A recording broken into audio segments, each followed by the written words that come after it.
Copy ரணசிங்கத்தை பொறுத்த வரைக்கும் அந்த படம் வந்து செம்ம ஸ்கிரிப்ட், அது சூப்பரான ஸ்கிரிப்ட். அது அந்த படம் முடிச்சு தான் நான் ஒரு நாள் சண்முகம் ஷான் அடங்குமுறை அவரும் அவரோட விரும்பாண்டி ஒரு கோ டைரக்டர், விரும்பாண்டி தான் டைரக்டர், நான் அவங்களுக்கு பேசும்போது நான் சொல்கிறேன் இந்த படம் ஏதோ வகையில் மொத்தமாக தண்ணியிலே கனெக்டாக இருக்கும்.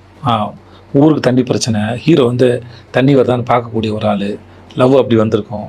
ஸோ தண்ணி பிரச்சனையை வந்து பெருசாகும்போது அவன் பொண்டாட்டி சொன்னான்னு சொல்லி இங்கேருந்து போயிடுவாப்புல, அவனை காணோன்னு சொல்லி கடைசியில் அவள் போராட்டம் பண்ணுறதும் அந்த டேம் மேலே தான் இருக்கும். கடைசியில் இவன் செத்து கிடக்கிறதும் அந்த தண்ணி தான் கிடக்கும். நான் கடைசி வரைக்கும் கேட்டேன், கண்டிப்பாக அவன் செத்துடணுமா, இவ்வளோ போராட்டத்துக்கப்புறம் அந்த பொண்ணுக்காகவாவது இப்போ சத்தியவான சாவித்திரி அவங்ககிட்டேருந்தே மீட் எடுக்கலையா, அந்த மாதிரி ஆக்சிடென்டெல்லாம் எவனா ஒருத்தர் வரக்கூடாது, அப்படி ஒருத்தர் வர வச்சிடலாமான்னு கூட பலமுறை கேட்டேன் நான். அப்புறம் அவங்க படம் முடித்து அவங்க போட்டு காமிக்கும்போது இப்படி பல பேரோட சாவு நடந்திருக்கும்போது அது அவ்வளோ கன்வீன்சிங் ஆயிடுச்சு, அவ்வளோ கன்வீன்சிங் ஆயிடுச்சு. அது ஆக்சுவலாக ரொம்ப நல்ல படம். கோடி இல்லாட்டி தேட்டருக்கு வந்து அது வந்து நல்லா இருக்கும். அதில் ஐஷோட பெர்ஃபார்மன்ஸு பிரமாதமாக இருக்கும், ரொம்ப நல்லா பண்ணியிருக்கும்.